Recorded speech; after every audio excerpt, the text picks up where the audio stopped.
Assalamualaikum warahmatullahi wabarakatuh.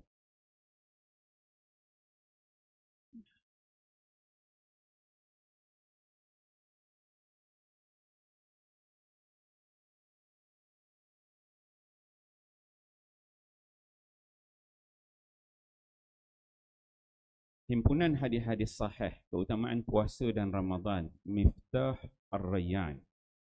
Hadis ke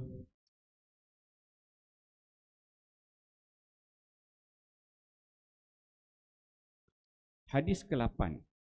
An Abi Hurairah radhiyallahu anhu qala Rasulullah sallallahu alaihi wasallam lis-saimi farhatani yafrahuhuma idza aftara fariha wa idza laqiya rabbahu fariha bi saumihi, muttafaqun alaih, akhrajahu al-Bukhari fi sahihi. Daripada Abu Hurairah radhiyallahu anhu, beliau berkata, Rasulullah sallallahu alaihi wasallam bersabda, bagi orang yang berpuasa akan mendapat dua kegembiraan yang dia akan bergembira dengan kedua-duanya. Pertama, apabila berbuka dia bergembira, dan kedua, apabila berjumpa dengan Tuhannya, dia bergembira disebabkan ganjaran ibadah puasanya itu. Pengajaran hadis. Semua manusia menginginkan kegembiraan, namun hanya sedikit sahaja yang mendapat kegembiraan yang sejati. Kebanyakan manusia terjerumus dalam kegembiraan palsu yang penghujungnya adalah kesengsaraan, kerana kegembiraan hakiki itu hanyalah daripada Allah Subhanahu wa taala. Justru Allah Subhanahu wa taala menjanjikan melalui lidah Rasulnya akan mengurniakan dua kegembiraan kepada orang yang berpuasa dengan mematuhi adab-adabnya dengan sempurna. An Abi Hurairah radhiyallahu anhu qala Rasulullah sallallahu alaihi wasallam, salasatun la turaddu da'watuhum, as-saimu hatta yuftir, wal imamul adil, wa da'watul mazlum, yarfa'uha Allah fawqal ghamam, wa tuftahu laha abwabas sama, wa yaqulu rabb wa izzati wa jalali la ansurannaka walau ba'da hin, akhrajahu Tirmidzi fi sunani. Daripada Abu Hurairah radhiyallahu anhu, beliau berkata, Rasulullah sallallahu alaihi wasallam bersabda, tiga orang yang tidak akan ditolak doa-doa mereka. Pertama, seorang yang berpuasa sehingga dia berbuka.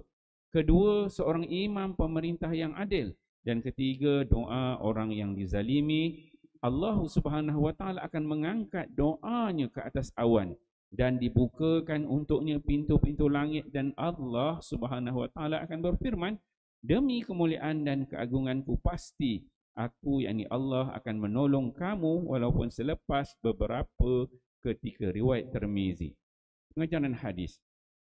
Allah Subhanahu wa taala Maha mendengar akan setiap permohonan hamba-hambanya.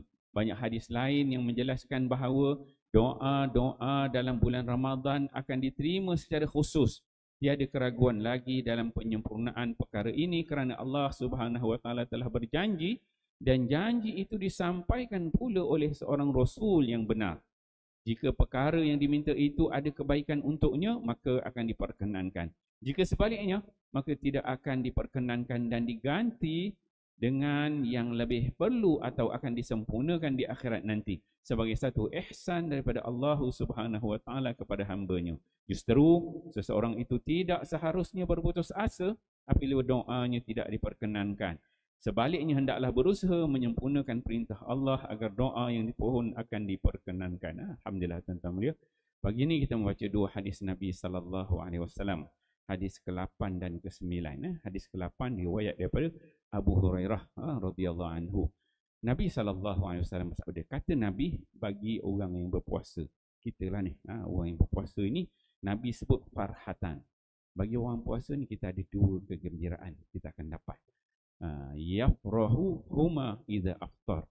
Yang pertama, kita akan gembira bila kita buka puasa. Pada pagi sampai petang lapar, tak makan, tak minum. Jadi bila kita dapat buka puasa, itu merupakan satu kegembiraan, kata Nabi sallallahu alaihi wasallam. Dan kedua, kata Nabi, wa idza laqiya rabbahu fariha bisaumihi. Dan apabila kita bertemu dengan Allah Subhanahu wa taala, kita akan bergembira dengan dengan puasa yang kita bawa bertemu dengan Allah SWT disebabkan ganjaran-ganjaran yang diberikan oleh Allah kepada orang yang berpuasa. Itu ada dua kegembiraan. Kemudian hadis yang ke-9, hadis daripada Abu Hurairah juga. Nabi SAW bersabda, kata Nabi, tiga keadaan doa yang tidak ditolak oleh Allah Subhanahu Wa Taala. Yang pertama, as-saim hatta yuftir. Orang yang berpuasa sehingga dia berbuka puasa. Jadi tuan-tuan, start kita mula bersahur sampai kita buka berpuasa ni, ikut kata Nabi ni memang merupakan doa-doa yang tidak ditolak oleh Allah Subhanahu Wa Taala.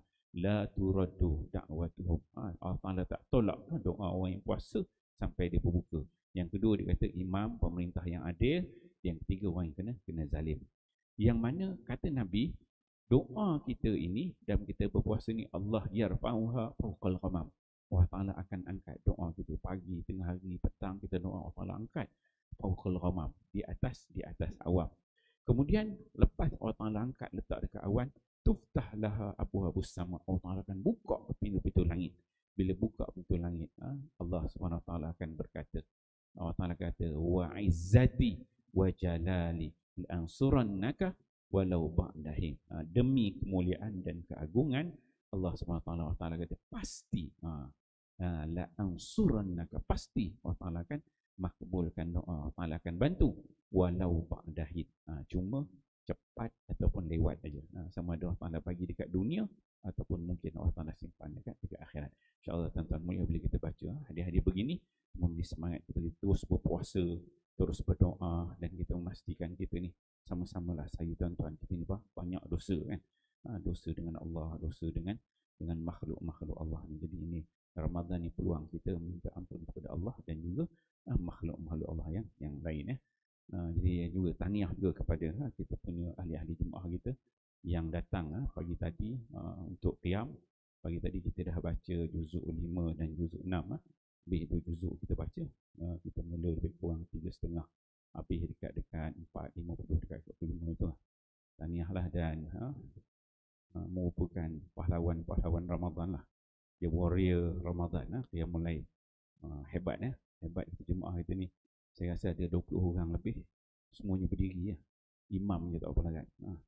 Saya pun ambil semangat daripada jemaah, saya pun suara pun dah tak ni. Tapi alhamdulillah lah, boleh bantu. InsyaAllah pagi besok kita akan baca juzuk 7 dan juzuk 8. Tuan-tuan semua ni dijemput kita cuba dapatkan bacaan Al-Quran pada sebab yang lain kita khatamkan insyaAllah pagi besok, pagi Jumaat. Jadi kelebihan dan fadilat lebih banyak. Marilah kita sama-sama ramai mengimarahkan surau kita dengan qiyamul lail. InsyaAllah kita fahami hadis ini, amal dan sampaikan. Wallahu a'lam. Subhanallah.